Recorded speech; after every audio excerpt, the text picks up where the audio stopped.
Hello and welcome to Face Off here on France 24.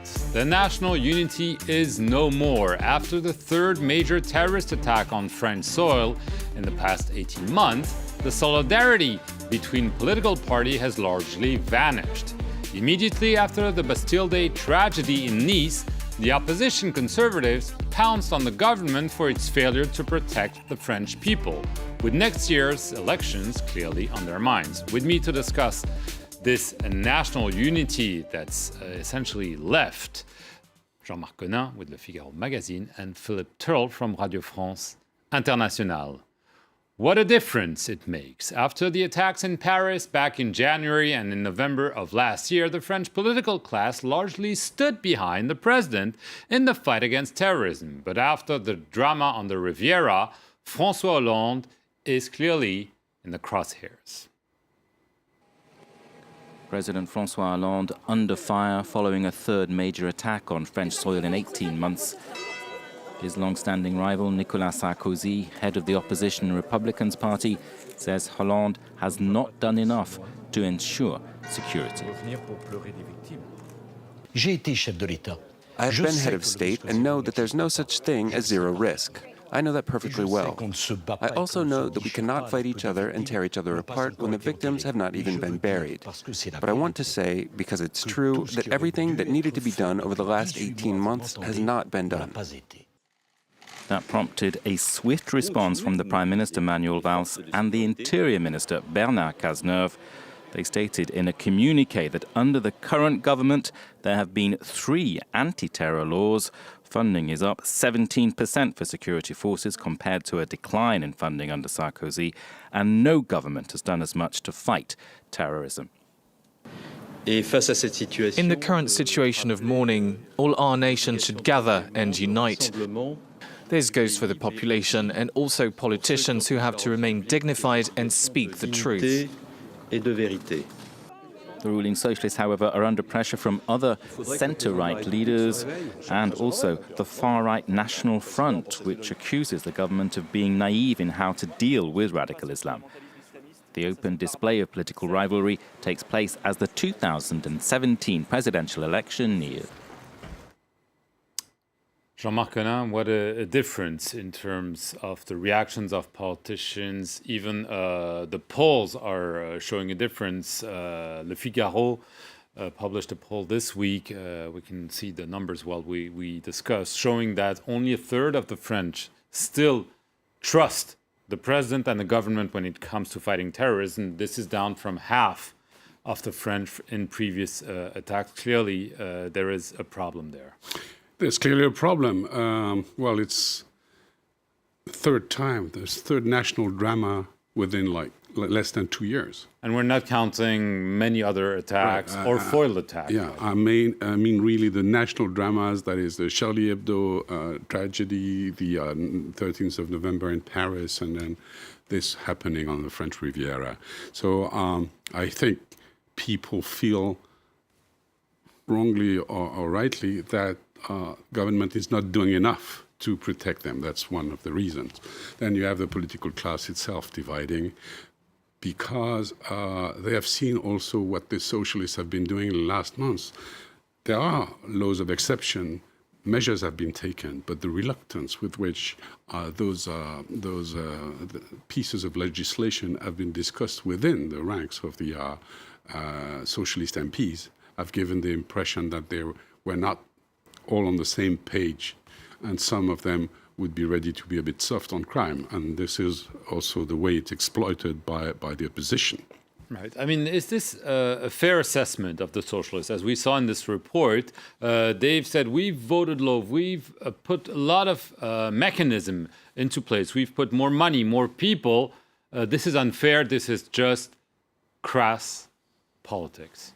Well, I think in the time I've been studying French politics, I have never seen a French president receive such a kick in the face as François Hollande did on Bastille Day, when he went on television at lunchtime and said, we're going to reduce the state of emergency and start reducing some of the security measures. And just a few hours afterwards, there was this huge attack in Nice with 84 people killed.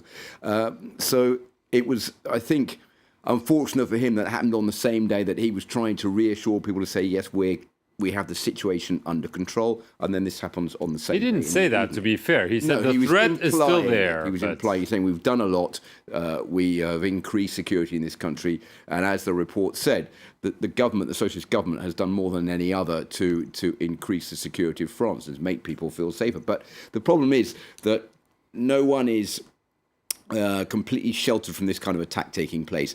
How on earth can you detect someone who's unknown to the security forces, who's not known as an Islamist sympathizer? Unlike the previous perpetrators. The previous ones, who suddenly rents a truck and drives it into a crowd. And I don't even think that the police who were surveying the firework display in Nice on Bastille Day could have done anything to stop it. So obviously people in France are worried. People are upset. They say this is the third time we've had this kind of attack. On the first one, we saw a huge boost in national solidarity with all these dozens of heads of state who turned up in France in January last year after the Charlie Hebdo attack. After the 13th of November attack, there was more solidarity, but that only lasted for about 3 or 4 days. Now we've seen this time round that just a few hours afterwards, the right-wing opposition is attacking the government for not having done enough. The thing is, we're now in an electoral period, whereas before we weren't. Right, and one clear illustration of that, we'll just watch some images and especially listen to what happened when Manuel Valls came to Nice to pay tribute to the victims. Let's take a listen to what Manuel Valls heard when he went on the Riviera.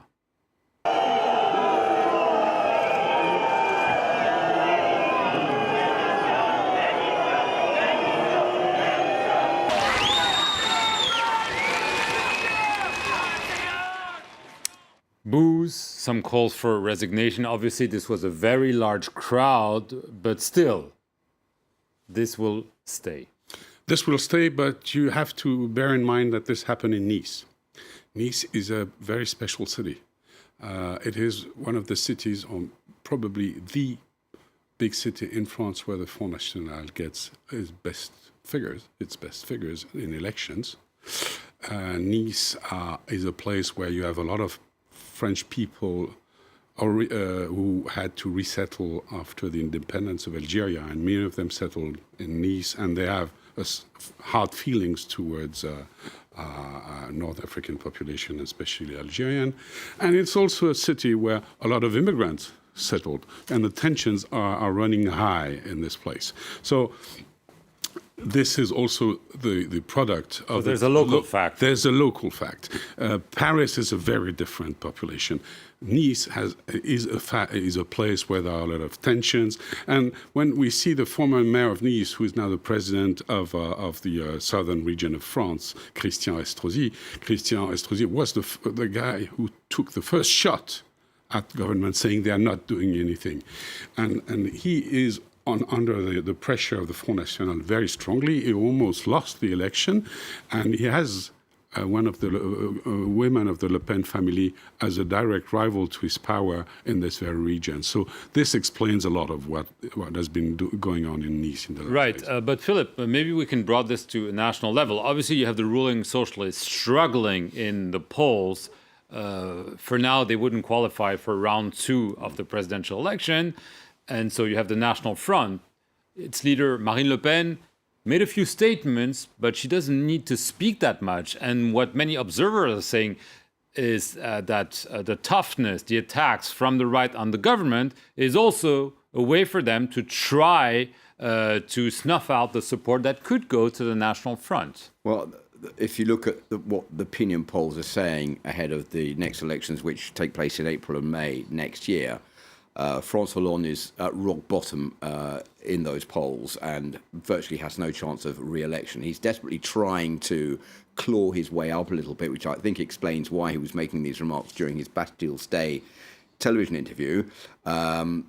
that attack on the evening of the 14th of July was a nightmare, not only for the people of Nice, but the people of France, but also for the government. It's the worst case scenario to be faced with yet another terrorist attack in France, which obviously is going to undermine any attempt you're going to make to try to become popular once again. All the questions that we're asking around this table will be, why wasn't more done to stop it from happening? So the right, you're correct in saying, is going to use that situation to try to boost its standing opposite the National Front, which we don't hear very much from Marine Le Pen, because she knows that she's going to do well in the first round of voting next year and may probably even come first in the two-round system. So therefore, she just has to sit tight, because people will ask for her to intervene if she's elected to try to sort the situation out. Whether she can do that remains to be seen. We'll see if she's elected. What is bad here is that we're in a situation where we have political recuperation from the right and to extent on the far right. And what the Islamic fundamentalists want, what the so-called Islamic State wants also, is for France to be disunited, to squabble amongst itself. That's exactly what they're after. And I think the politicians should realise this and try to remain in solidarity with each other, even though there is an election coming up next year, because what they're doing is actually going in the direction of what the Islamic fundamentalists would like. Very quickly, do you agree with Philip's point that basically the politicians are doing exactly what the Islamic State would like them to do? That's for sure, but it's also a democracy, and as the opposition, as an opposition leader, as Sarkozy did, you have to reproach things that were not done the right way. I mean, when you have a gathering of 30,000 people watching fireworks in Nice, you might need more security, like searching bags and putting barriers on the side, which wasn't the case. It's what you see when you have football games, for example. Why not there? I mean, you have to, with a repetition of those attacks, you have to behave a bit like Israel does with its population. When there is a gathering, you have to have more security. And that was not done, and the opposition is right to criticize. Okay, obviously this will be an ongoing debate here in France. Thank you very much for watching this edition of Face Off. Thank you for watching the season of Face Off. Thank you very much to both of you and to Nariman Lawadi for all her work. We'll see you next year.